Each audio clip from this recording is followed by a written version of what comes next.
ओम नमो भगवते वासुदेवाय। ओम नमो भगवते वासुदेवाय। ओम नमो भगवते वासुदेवाय नमः। नमस्कार देवी सज्जनों, आज का दूसरा वीडियो है जो मैं आपको उसके डिटेल में बारे में बताने जा रहा हूँ।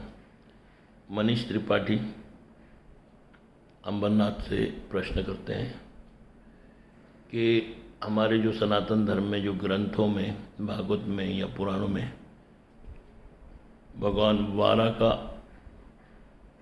विस्तार बताया गया है। वो जो वारा भगवान है जिसने एक सुअर का रूप धारण किया है और पृथ्वी को एक समुद्र से निकालते हैं, वो समुद्र कहाँ है और वो समुद्र का हमारे पृथ्वी से कितने किलोमीटर दूर है या कितने लाइटनिंग ईयर्स दूर है। हाँ, नमस्कार मनीष जी। बात ऐसी है कि आप जो प्रश्न कर रहे हो, वारा कल्प जो है अभी चालू है।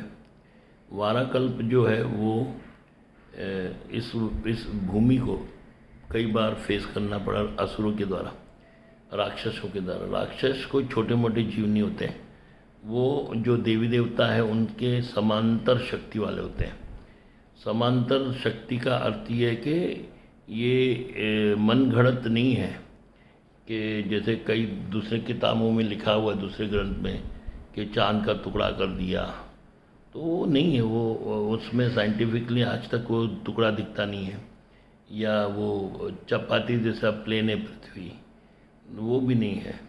अभी जो हमारे सनातन धर्म में जो बोला गया है उसकी ऑथेंटिकता ये है कि हमारे जो पृथ्वी के रक्षक, जो हमारे इष्ट है, हमारा आधार है, जो हमारे भगवान स्वरूप है, वो अपने आप को इस पृथ्वी के जीवों के लिए कोई भी रूप धारण करते हैं। ऐसा नहीं कि भाई एक वॉरियर के रूप में आते हैं या कुछ, और वो प्रकट कहीं से भी हो जाते हैं। वारा जो है वो ब्रह्मा के नाक से प्रकट हुए हैं, वो भी लेफ्ट नाक से, ये लेफ्ट, राइट से भी नहीं। जैसे कोई निकल गया है छोटे जीव, जैसे कि कीड़ा निकल आता है, फिर वो बड़ा हो गया, फिर उन्होंने रूप अपना वारा का सामान ले लिया और उन्होंने हिरणाक्ष के साथ युद्ध किया। और हिरणाक्ष जो था पूरे पृथ्वी पर, इस पृथ्वी ने पूरे ब्रह्मांड पर, जिसको आप बोल सकते हैं मिल्की वे गैलेक्सी पर उसने अपनी सत्ता प्राप्त कर ली। तो उस तरीके से वो हिरणाक्ष मिल्की वे गैलेक्सी, ये जो हमारा ब्रह्मांड है 14 लोकों से युक्त है। ऐसे कई ब्रह्मांड हैं, जैसे अभी हम ब्रह्मा के 4 मुख है, ऐसे ब्रह्मा है, ऐसे ब्रह्मांड है जिसके है 100 मुख है। तो अनंत ब्रह्मांड है, अनंत लोक है, अनंत पृथ्वी है। तो ये हम बोलते हैं हमारे वेदों में, यही फिर नासा भी बोलता है। अभी दूसरी बात ऐसा है कि जो हमारी ये पृथ्वी है वो एक समुद्र में उसने छुपा दी थी, जिसका पानी सख्त था, या तो गढ़ था, या तो चीकल के समान था। तो ये लोक में है। हमारे इसी मिल्की वे से थोड़ी दूर एंडोमान गैलेक्सी है, उसमें भी ऐसे बड़े बड़े ग्रह हैं जिसमें सूरज को भी डुबाया जा सकता है, और बृहस्पति को पूरा का पूरा समझो डुबाया जा सकता है। ऐसे पृथ्वी भी 2 लाख पृथ्वी भी डूब सकती, इतना बड़े बड़े समुद्र है आकाश गंगाओं में।